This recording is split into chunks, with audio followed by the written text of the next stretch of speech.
Hello students, आज हम पढ़ेंगे असंजनन। असंजनन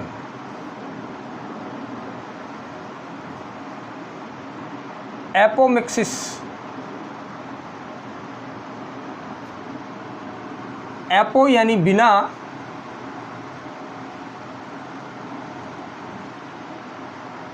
मिक्सिस यानी मिश्रण।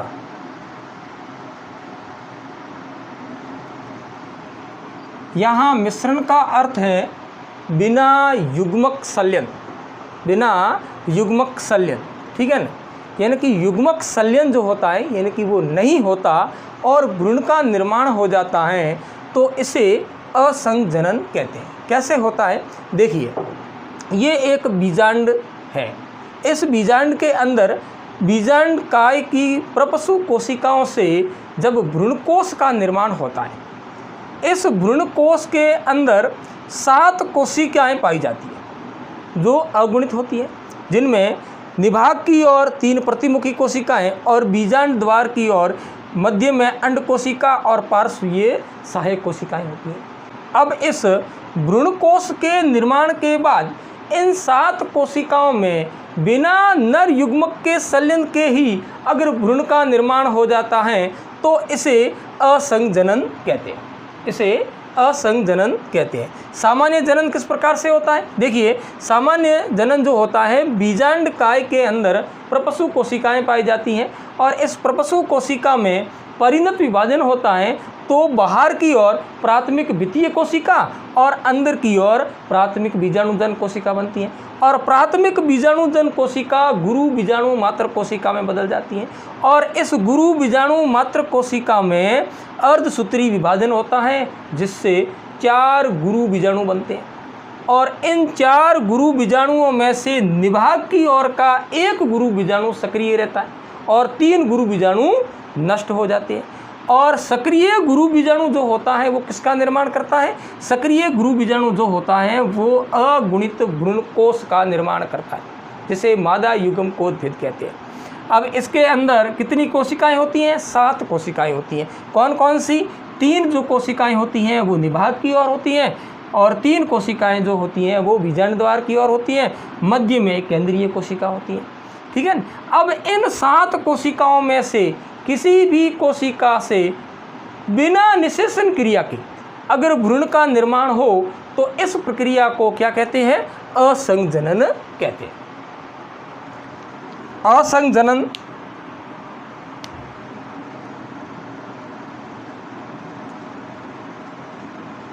लैंगिक जनन का किसी ऐसी विधि द्वारा प्रतिस्थापन, ऐसी विधि द्वारा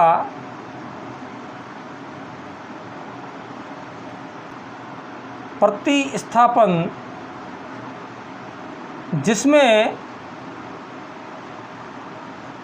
बिना युग्मक संलयन के, बिना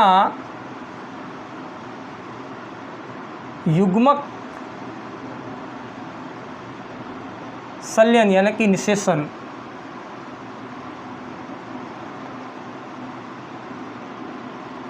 के ही भ्रूण का निर्माण होता है, भ्रूण का निर्माण होता है। इस प्रक्रिया को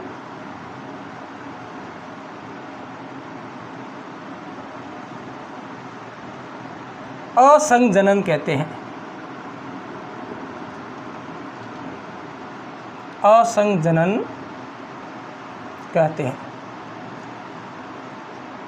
यानी कि बिना नर युग्मकों के संलयन के ही मादा युग्मकोद्भिद या बीजांड भ्रूण का निर्माण करे तो ये प्रक्रिया क्या कहलाती है? ये प्रक्रिया असंजनन कहलाती है।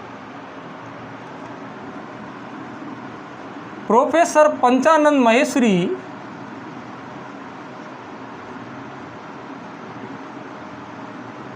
के अनुसार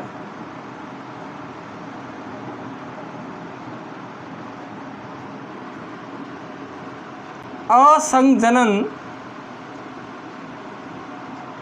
3 प्रकार का होता है। 3 प्रकार का होता है। कौन कौन सा? देखिए, 1 नंबर अनावर्ती असंजनन। असंजनन। 2 नंबर पुनरावर्ती असंजनन।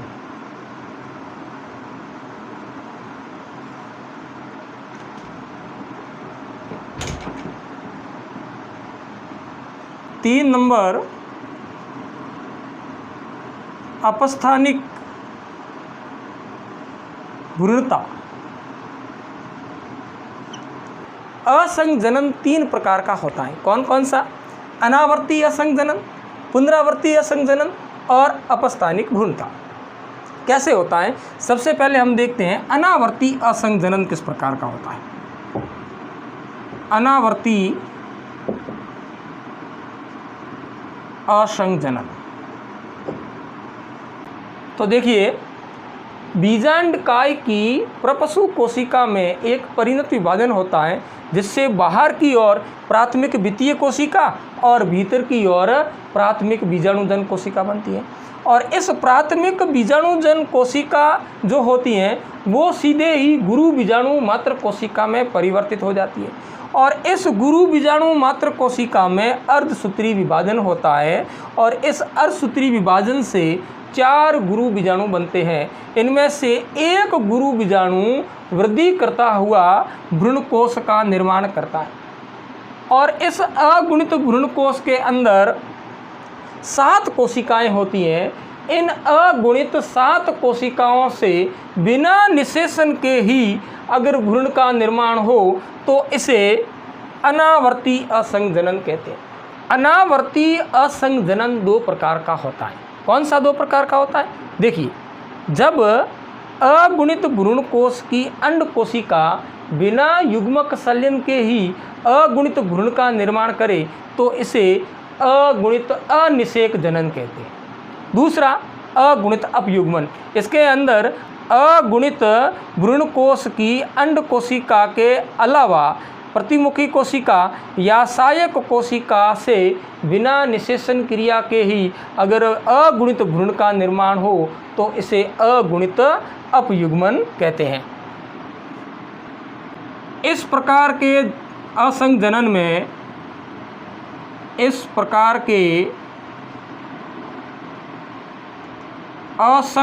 में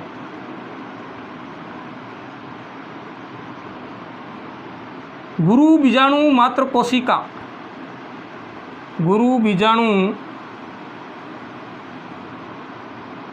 मात्र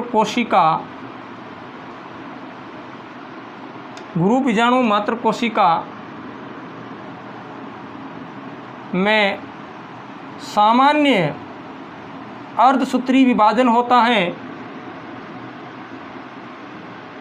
सामान्य अर्धसूत्री विभाजन होता है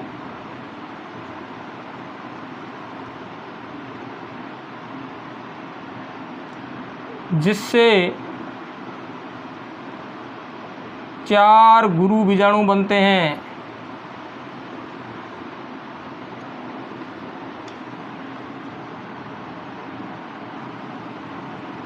चार गुरु बीजाणु बनते हैं। इनमें से एक गुरु बीजाणु से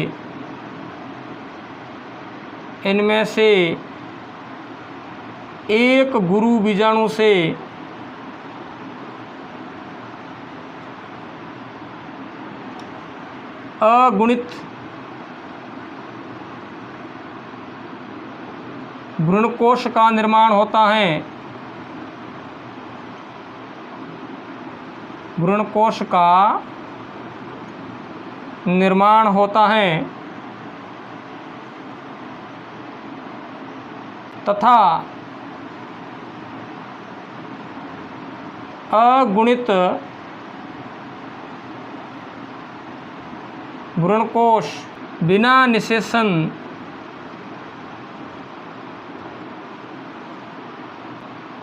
के ही भ्रूण का निर्माण करता है या भ्रूण का निर्माण होता है, भ्रूण का निर्माण होता है। यानी कि अनावर्ती असंग जनन के अंदर गुरु बीजाणु मात्र कोशिका में सामान्य रूप से अर्धसूत्री विभाजन होता है और इस अर्धसूत्री विभाजन के फलस्वरूप 4 गुरु बीजाणु बनते हैं। इन 4 गुरु बीजाणुओं में से निभाग की ओर का एक गुरु बीजाणु वृद्धि करता हुआ अगुणित भ्रूण कोश का निर्माण करता है और इस अगुणित भ्रूण कोश की 7 कोशिकाओं में से कोई एक कोशिका बिना निषेचन क्रिया के ही भ्रूण का निर्माण करे तो इसे क्या कहते हैं? अनावर्ती असंग जनन कहते हैं। यानी कि इनके अंदर नर युग्मकों का संलयन हुए बिना ही ये अगुणित भ्रूण कोश भ्रूण का निर्माण करता है, तो इस प्रक्रिया को क्या कहते हैं? अनावर्ती असंग जनन कहते हैं। अनावर्ती असंग जनन कितने प्रकार का होता है? 2 प्रकार का होता है। कौन सा? एक अगुणित अनिषेक जनन और एक अगुणित अपयुग्मन। अगुणित अनिषेक जनन के अंदर अगुणित अंड कोशिका से बिना निषेचन के ही अगुणित भ्रूण का निर्माण होता है, तो इसे अगुणित अनिषेक जनन कहते हैं। और अगर अंड कोशिका के अतिरिक्त प्रतिमुखी कोशिका और सहायक कोशिका बिना युग्मक संलयन के ही अगुणित भ्रूण का निर्माण करे तो इसे अगुणित अपयुग्मन कहते हैं। अनावर्ती असंग जनन 2 प्रकार का होता है। कौन कौन सा? 1 नंबर अगुणित अनिषेक जनन, अनिषेक जनन। इसमें अगुणित भ्रूणकोश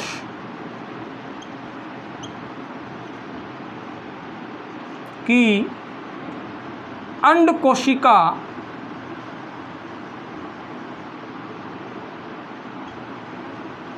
बिना निषेचन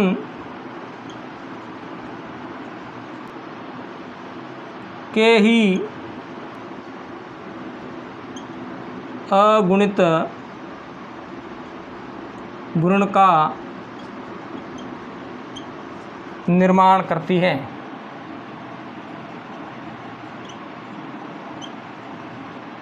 तो इसे अगुणित अनिषेक जनन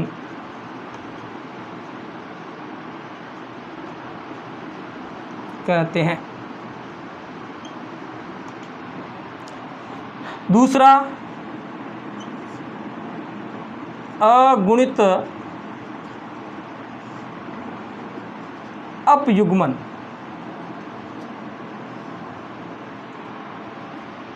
इसमें अगुणित भ्रूणकोश की अंड कोशिका के अतिरिक्त अंड कोशिका के अतिरिक्त अन्य कोशिका अन्य कोशिका में कौन सी कोशिकाएं? प्रतिमुखी कोशिका या सहायक कोशिका।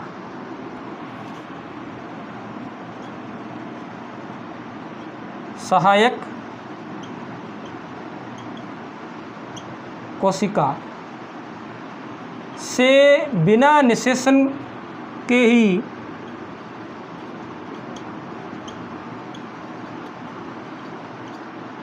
बिना निषेचन के अगुणित भ्रूण का निर्माण हो। अगुणित भ्रूण का निर्माण हो तो इसे अगुणित